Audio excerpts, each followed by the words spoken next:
Welcome to Fuzzy Mathematics, the basics. In the previous lectures, we have talked about the representation theorem. In this lecture, we will move on to a new topic, the extension principles. First, we will begin with the classical extension principle. What is the classical extension principle? Let's recall the definition of a function. A function from set x to set y is an assignment of exactly one element of y to each element of x. F of x is y. We say that the element y is the image of element x, and element x is the preimage of element y.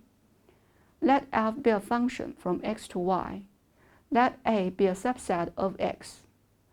The image of set A and the function f is the subset of y that consists of the images of the elements in A. The image of set A and the function f is the subset of y that consists of the images of the elements in A, denoted by f of A. Similarly, let B be a subset of y. The preimage of set B and the function f is the subset of x that consists of the preimages of the elements in B. The preimage of set B and the function f is the subset of x that consists of the preimages of the elements in B, denoted by f inverse of B. Now let's look at the classical extension principle. Given a function f from x to y, it can be extended to a set-valued function from the power set of x to the power set of y, also denoted by f, where f of A is the image of A. And it can also be extended to a set-valued function from the power set of y to the power set of x, denoted by f inverse, where f inverse of B is the preimage of B. Now we have shown that a function f from x to y can be extended to two set-valued functions. One is a set-valued function from the power set of x to the power set of y, which assigns f of A to each subset A in x.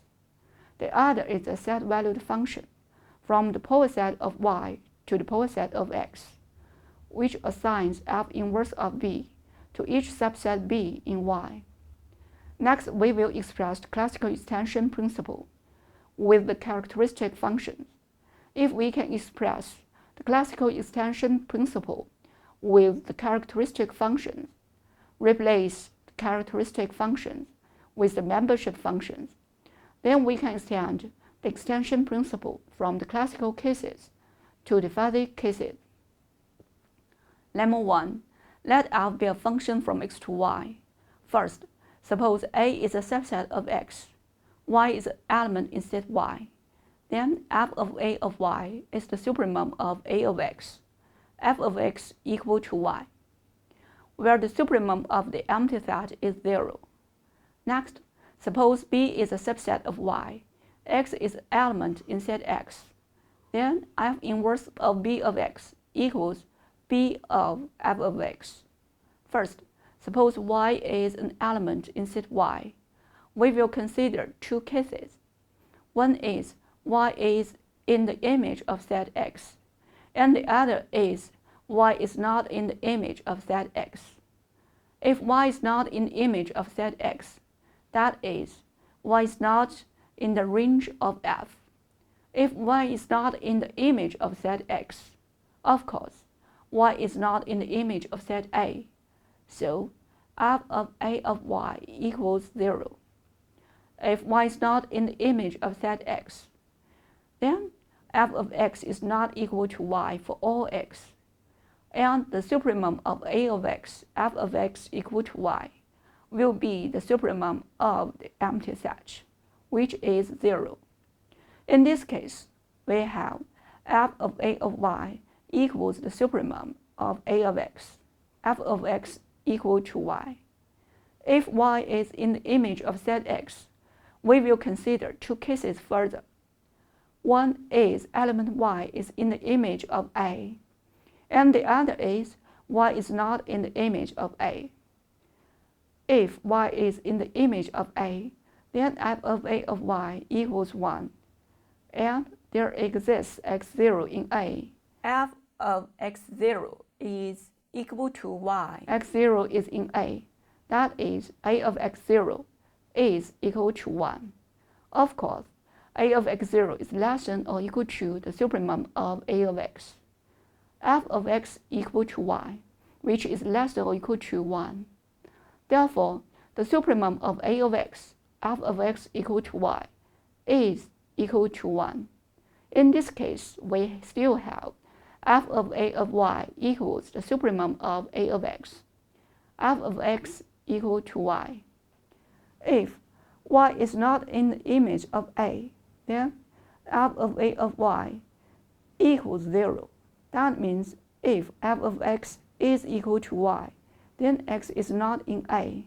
In other words, A of x equals 0. So the supremum of A of x, f of x equal to y, is 0. In this case, we still have f of A of y equals the supremum of A of x, f of x equal to y. Thus, we have proved that f of A of y equals the supremum of A of x, f of x equal to y for all y.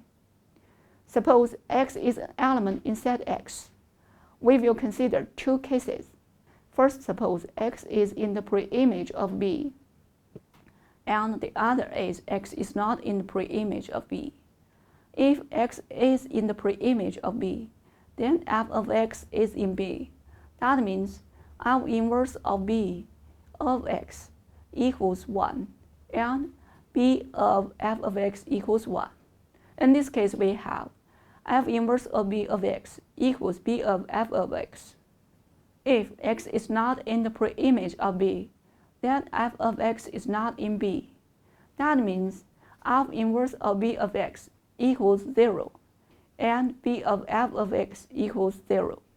In this case, we still have f inverse of B of x equals B of f of x. This completes the proof. Next, we will replace characteristic functions with the membership functions. Then we will have the fuzzy extension principle in the form of the membership functions. Usually we just say extension principles rather than fuzzy extension principles. Let f be a function from x to y. Then there are two fuzzy set-valued functions induced by f. One is a fuzzy set-valued function from the fuzzy power set of x to the fuzzy power set of y, still denoted by f, which assigns f of A, a fuzzy set in y, to each fuzzy set A in x, and the degree of membership of element y in the fuzzy set f of A of y is the supremum of A of x, f of x equal to y. If there is no element x such that f of x is equal to y, then the degree of membership of element y in f of A is 0.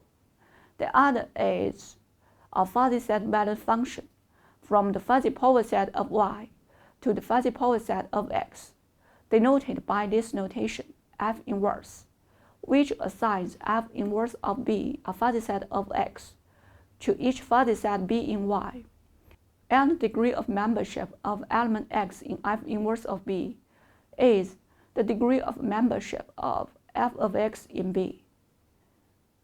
Next, let's do an example. Example 1. Let R be the set of real numbers. Let f be a function. F of x equals x squared. Given a fuzzy set A, the membership function of A of x, is a piecewise function. A of x equals 1 plus x, -1 and less than or equal to 0. A of x equals 1 minus x if x is greater than 0 and less than 1. Otherwise, A of x is equal to 0.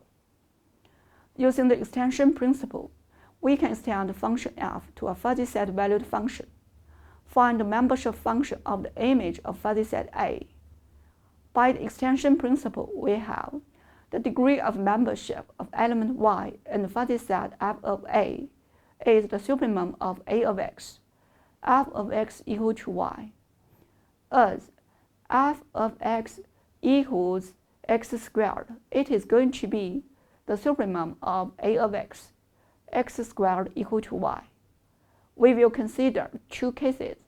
One is element y is in the image of the set of real numbers, and the other is element y is not in the image of the set of real numbers, because x squared is greater than or equal to 0 for any real numbers.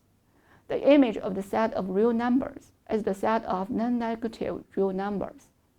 If y is less than 0, that is, y is not in the range of f, then by the extension principle, f of A of y is the supremum of the empty set, which is 0. If y is greater than or equal to 0, then the degree of membership of element y in the fuzzy set f of A is the supremum of A of x, x squared equal to y. And x squared equal to y means x is equal to plus or minus the square root of y. By the extension principle, f of A of y is the maximum of A of the square root of y, and A of negative the square root of y. By the membership function of the fuzzy set A, the support of A is the open interval from -1 to +1. If element x is not in this interval, then the degree of membership of x in A is 0. Hence, we will consider two cases further. If y is greater than or equal to 1, then the square root of y is greater than 1, and negative the square root of y is less than -1. That is, both positive and negative the square root of y is not in the support of fuzzy set A. Therefore, the degrees of membership of these elements are zeros. By the extension principle, f of A of y is the maximum of 0 and 0, and it is going to be 0. If y is greater than or equal to 0 and less than 1, f of A as y is the maximum of A of the square root of y, and A of negative the square root of y. A of the square root of y is 1 minus the square root of y. A of negative the square root of y is 1 minus the square root of y as well. By the extension principle, we have f of A of y is the maximum of the square root of y and the square root of y. Therefore, the membership function of f of A is as follows.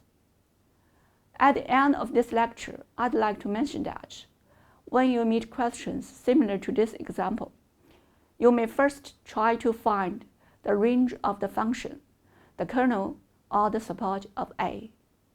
In this lecture, we have talked about the extension principle in the form of membership functions. Next time, we will continue this topic. Thank you.